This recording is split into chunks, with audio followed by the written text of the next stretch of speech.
itunya dijepitnya pakai tang, dicabutnya sampai terobek, Wak. Terus ditusuk-tusuknya pakai jarum jahit. Bayang nggak sih?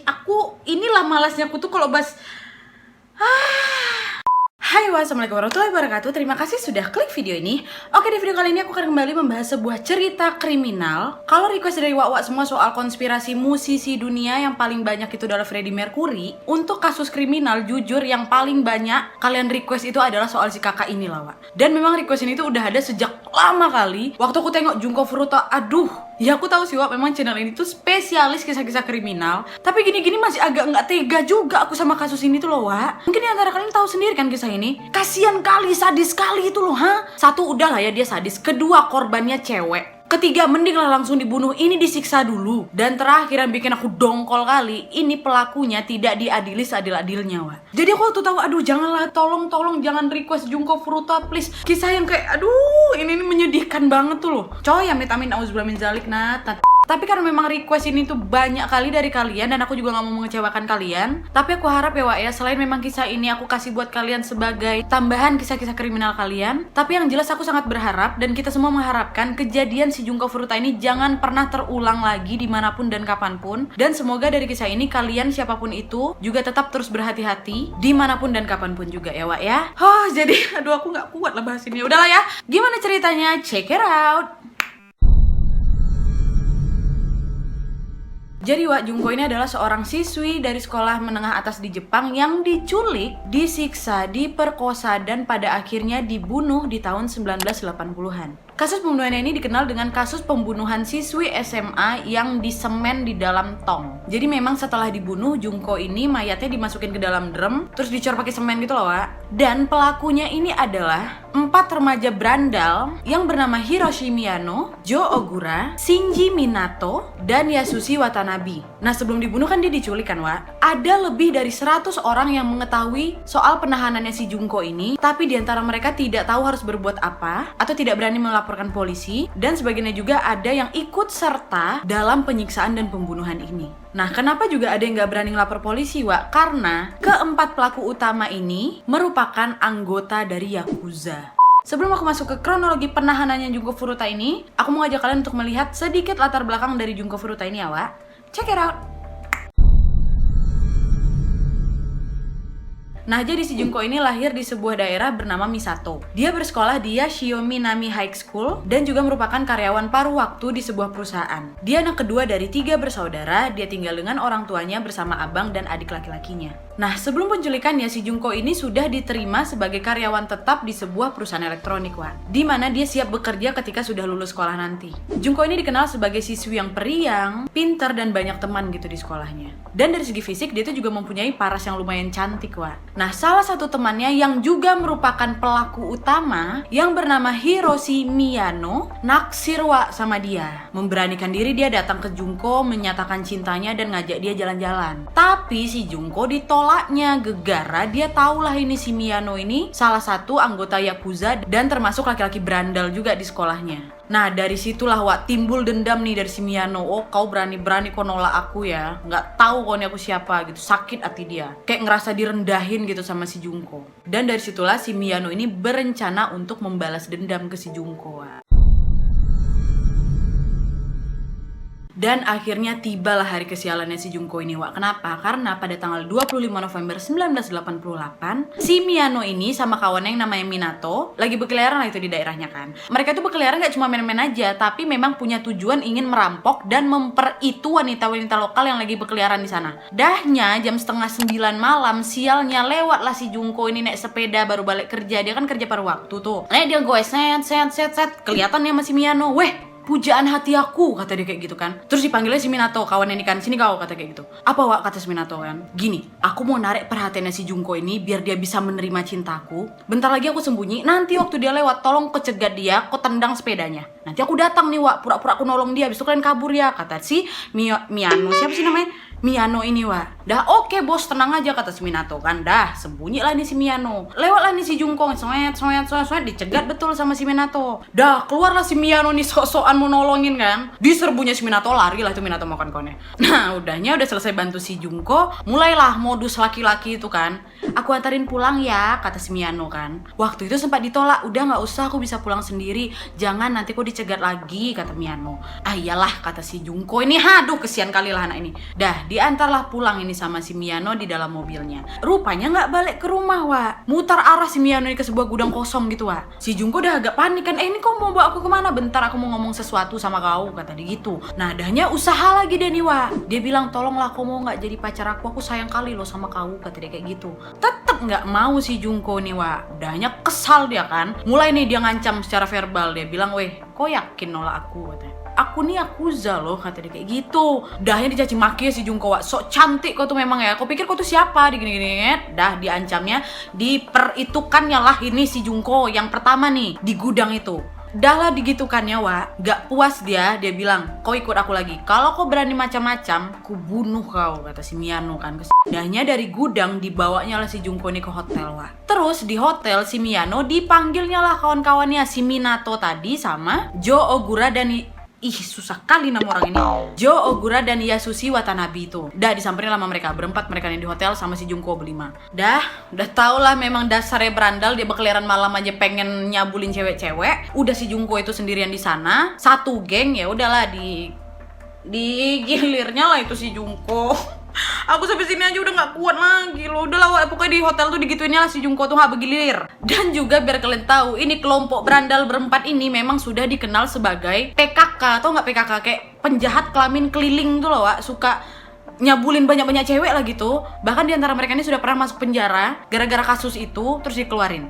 Dahnya kan Wak udah disekapnya si Junko dalam hotel. Jam 3 pagi mereka berempat dibawanya lah si Junko ini ke sebuah taman. Di taman situ diancam si Junko Wak. Mereka bilang kami tahu di mana rumah kau, kami tengok dari tas kau katanya. Karena kan biasanya di tas itu ada slot untuk masukin kartu alamat tuh loh Wak. Nah alasan itulah yang digunakan mereka untuk semakin mengancam si Junko. Dia bilang kalau kau berani macam-macam, geng Yakuza kami tuh bisa bunuh semua keluarga kau kata dia gitu. Dahnya nggak bisa buat apa-apa lah si Junko kan. Iya aja oke udah pasrah dia di situ. Dah akhirnya gegara itu udah lah dikuasai lah dia sama 4 anak ini. Dahnya si Junko dibawa lah nih ke rumah si Minato. Rumah orang tuanya Minato di distrik Ayase di Adachi. Dan memang rumah ini sebagai base camp mereka berempat juga gitu. Dahnya karena seharian gak balik nih di tanggal 27 November, orang tuanya si Junko ini ngelaporin kehilangan si Junko ke kantor polisi kan. Nah untuk mencegah perburuan polisi, 4 anak ini dipaksanya lah si Junko untuk nelpon mamanya Wak. Mereka ini nyuruh si Junko ini ngomong ke mamanya kalau Ma aku nih lagi butuh sendiri. Aku tinggal sama teman aku aman-aman aja kok Ma kata dia gitu. Dan Junko juga dipaksa untuk memberitahu kepada ibunya supaya memberhentikan penyelidikan soal kehilangannya dia. Akhirnya mamanya ini pun iya aja lah Wak. Dah dicabutlah itu laporan polisi kan Wak. Si Junko ini kan disekap di rumahnya si Minato. Ada orang tuanya si Minato kan. Nah selama di sana si Junko ini nyamar sebagai pacarnya salah satu dari mereka supaya nggak ketahuan sama orang tuanya si Minato Wak. Tapi Wak awalnya memang orang tuanya si Minato ini udah kayak curiga ini nih jangan-jangan ada apa-apa sama si Junko nih gitu loh. Tapi nggak berani ngapa-ngapain karena dia tahu kawan anaknya ini si Miyano adalah Yakuza. Dibanding kami kenapa-napa ya udahlah kami coba tutup mata tutup telinga kata dia gitu. Ditambah lagi si Minato ini udah mulai ketular sifat-sifat berandalnya si Miyano, udah mulai ngebentak, marah-marah gitu Wak. Adiknya si Minato pun tahu kondisinya kalau si Junko ini lagi ditahan, tapi ya itu sama kayak orang tuanya, nggak bisa bikin apa-apa. Udah lah, disekap lah si Junko sejak hari itu Wak. Dan kalian tahu berapa lama si Junko ini disekap di sana? 44 hari.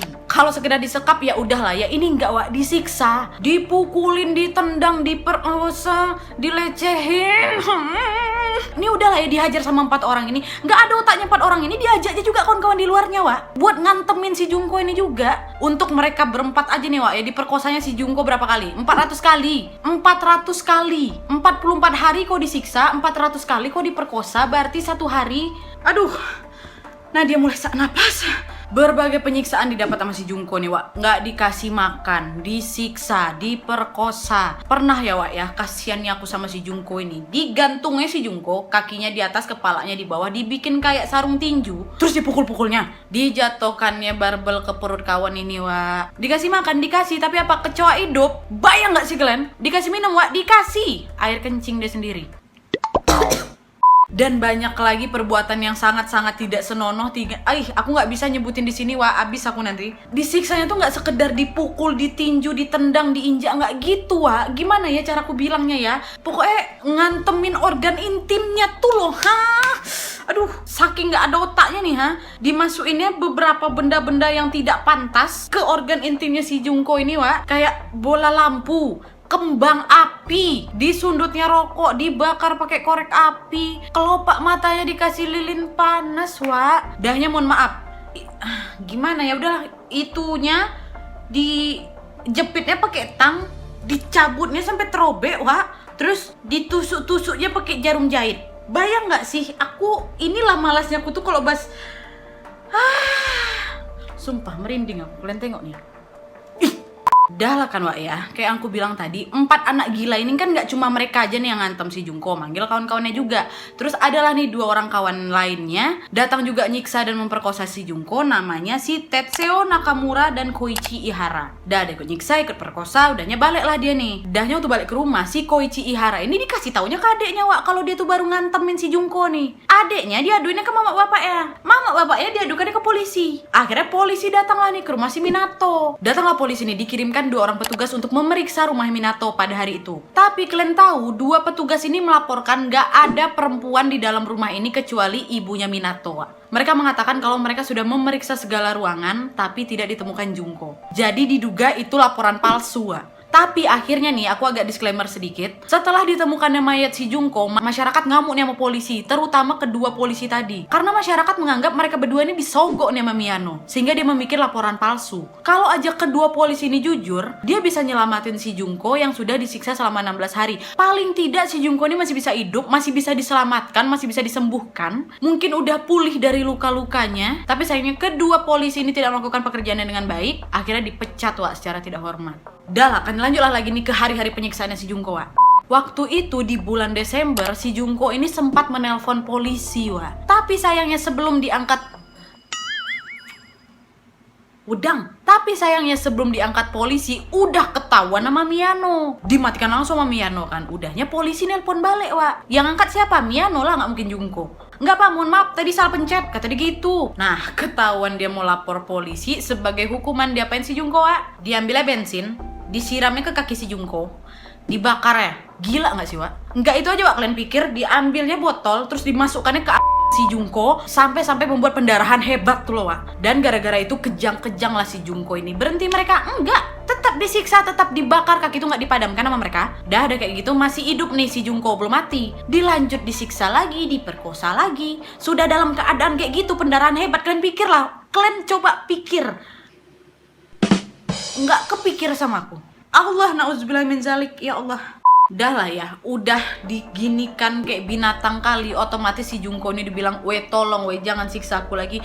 Bunuh aku aja sudah, Bang. Bunuh aku," kata si Jungko. "Oh, tidak bisa," kata Miyano. "Tulah kau sok-sok cantik, kau ketolak aku nih, aku rasain ya, aku mau kesiksa," katanya. "Tidak segampang itu aku bisa ngilangin sakit kau," kata dia gitu. Dahnya udah ngomong kayak gitu, dihukum lagi si Jungko, Wak. Dipaksa si Jungko ini tidur di balkon, padahal lagi musim dingin, tanpa busana. Udahlah dingin di luar, dimasukinnya bentar, Wak. Abis itu dimasukinnya kemana? Ke kulkas. Dimasukinnya si Jungko tuh dalam kulkas. Kalian pikir, Nah, karena sudah mengalami penyiksaan yang sangat-sangat parah ini, Wak, kantung kemih dan ususnya si Jungko ini udah kehilangan fungsi. Akhirnya dia pipis sama pup itu ya keluar sendiri gitu, Wak. Karena dia disekap di kamar, dia pup, dia pipis, ya udah ngotorin karpet kan. Dan juga karena kehilangan fungsi organ dalam tadi, dia ini udah nggak bisa nelan, nggak bisa makan, nggak bisa minum lagi, Wak. Tiap kali dia makan, dia minum dikit aja temuntah. Masuk dikit temuntah. Gegara itu makin disiksa lagi. Dan yang jelas karena mendapatkan kebrutalan serangan dari 4 orang gila ini, mukanya si Jungko udah gak keru-keruan lagi lah, udah lebam pasti kan. Wajah itu jadi bengkak, Wak, sampai gak teridentifikasi lagi muka Jungko tuh,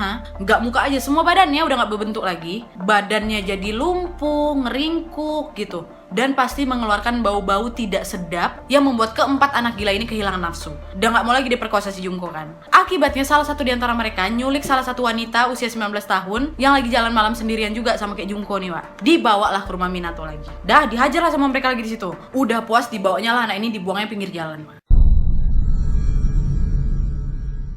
Lalu pada tanggal 4 Januari 1989, si Miyano ini lagi sial, Wak, kalah mahjong dia.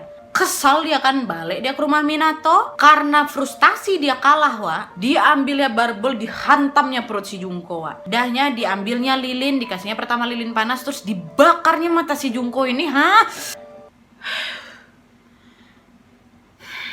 Taruh.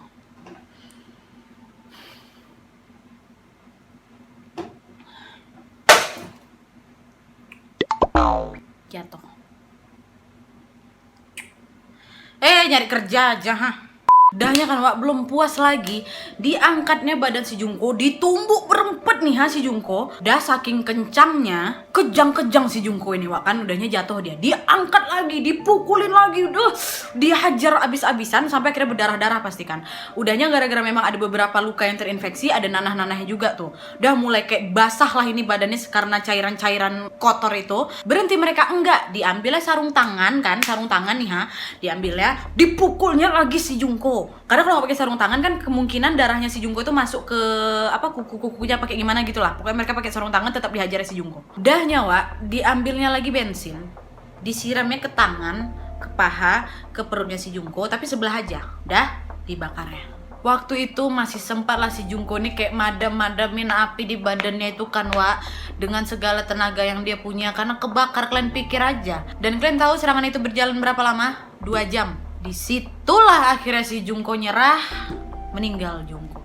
Dahnya udah mati si Jungko, akhirnya mereka memutuskan untuk melenyapkan si Jungko ini, Wak, untuk menghilangkan jejak kan. Akhirnya dibawanya lah si Jungko ini, dimasukkannya ke dalam tas travel. Pergilah mereka berempat, diambilnya drum, diambilnya semen, dimasukkannya mayat si Jungko ini ke dalam drum, ditutupnya sama semen, Wak, dicor nih. Terus, di tanggal 23 Januari 1989, si Miyano sama Ogura ketangkap, Wak. Tapi bukan gara-gara si Jungko. Masih ingat kan cewek mereka culik di pinggir jalan itu? Gara-gara si Jungko udah jelek, dia udah mulai berani ngomong nih setelah mengalami trauma yang cukup dalam kan. Akhirnya ditangkaplah itu si Miyano sama Ogura. Tapi aku kesal juga sama polisinya nih. Bebas mereka, tidak terbukti. Dan pada saat pemeriksaan kasus tadi, sebenarnya ada salah satu polisi yang menyimpan curiga nih, Wak, ke si Miyano. Dia menganggap kayaknya si Miyano nih yang lenyapin si Jungko. Karena kan si Jungko akhirnya dilaporkan hilang kan sama keluarganya. Tapi karena nggak ada bukti, dia belum bisa melakukan apa-apa tuh. Dahnya beberapa bulan kemudian ditemukanlah ini, Wak, jasadnya si Jungko. Gegara waktu itu ada orang yang ngeliat, mungkin karena waktu ngecor si Jungko itu, mereka tuh mungkin karena panik atau buru-buru, adalah ini rambut si Jungko nih kelihatan gitu, Wak, nggak ketutup semen tuh. Ditemukanlah sama orang, waktu dibuka, waktu dicek, itulah si Jungko ketemu.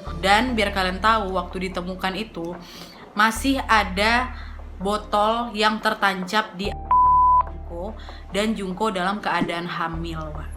Dahnya setelah dilakukan pemeriksaan di TKP, ditemukanlah itu satu sidik jari dari 4 anak gila ini, si Jo Ogura tadi, Wak. Dahnya Jo ditangkap, Jo speak up lah, ini sama ini sama ini sama ini, berempat tuh si anak gila ini ditangkap akhirnya kan. Nah, karena memang keempat anak ini masih digolongkan remaja, Wak, ini yang membuat identitas keempat anak gila ini disembunyikan. Tapi beruntungnya salah satu wartawan dari sebuah majalah berhasil menemukan identitas mereka, terus dipublish ke masyarakat, Wak. Wartawan itu menyebutkan di majalahnya bahwa mengingat beratnya kejahatan, keempat terdakwa ini tidak berhak mendapatkan hak anonimitas. Tapi biar kalian tahu, di pengadilan menyatakan apa? Keempat anak laki-laki ini bukan melakukan pembunuhan, tapi melakukan penyiksaan yang berakibat kematian. Dan akhirnya pada bulan Juli 1990, pengadilan menjatuhkan hukuman 17 tahun penjara ke si Miyano yang merupakan pemimpin dari kejahatan ini. Terus Miyano ini ngajukan banding, ditolak, yang ada malah ditambah 3 tahun penjara lagi. Jadi 20 tahun. Dan di sana hukuman 20 tahun penjara ini adalah hukuman terberat kedua setelah hukuman mati. Kenapa nggak dihukum mati, Hakim?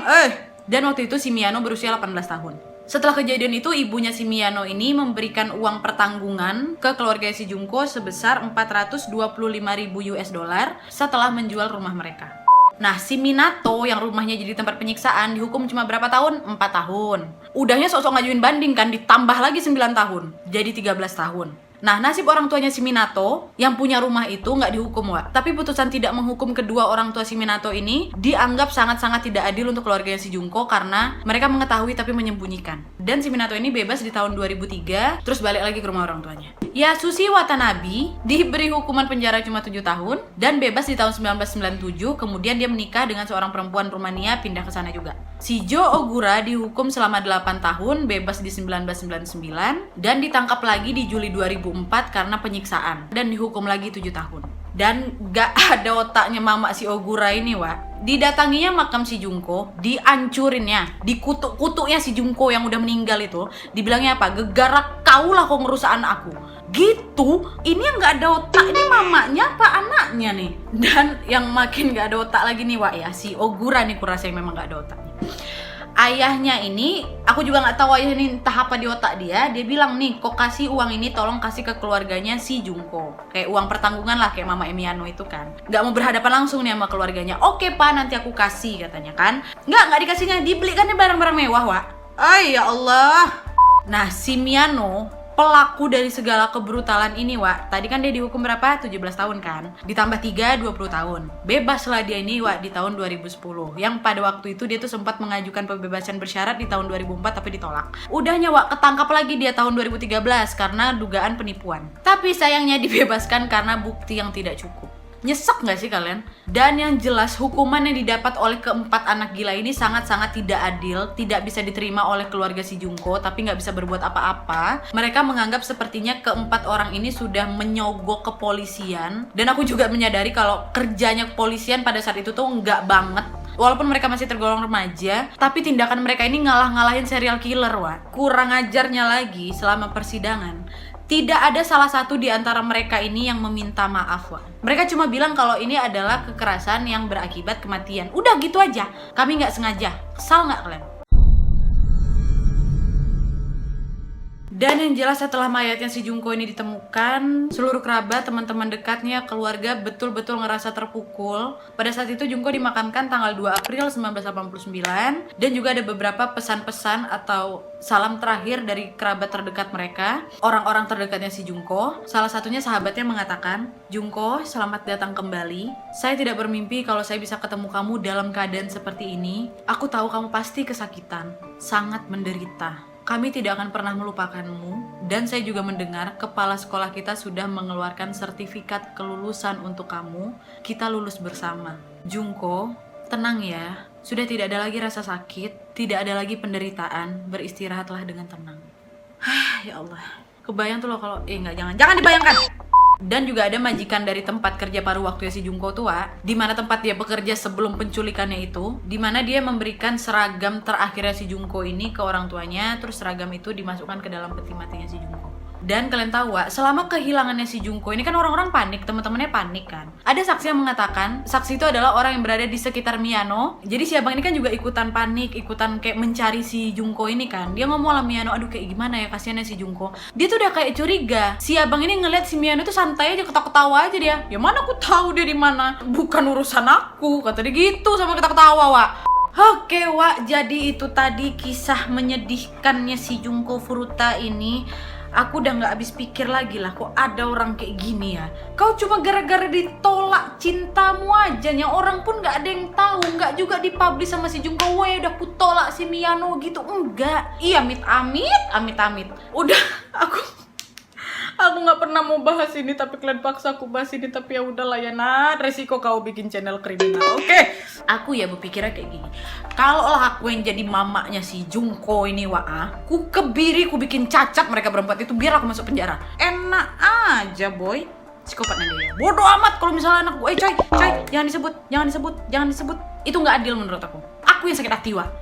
Dan yang jelas dari kisah ini, aku sangat-sangat berharap semoga kejadian menyedihkan ini tidak pernah terjadi lagi. Dan semoga kita selalu dijauhkan dari orang-orang gila kayak orang berempat ini ya, Wak. Oke, Wak, jadi sekian dulu videonya. Terima kasih yang sudah menonton. Kalau kalian suka video ini, klik like-nya. Jangan lupa komen di bawah untuk ide dan saran-saran untuk video selanjutnya. Jangan lupa nyalain notifikasinya biar kalian tahu kalau aku upload video baru. And as always, jangan lupa untuk klik tombol subscribe supaya kalian sama-sama tahu informasi menarik dan menegangkan dari channel aku. See you next video, Wak. Bye!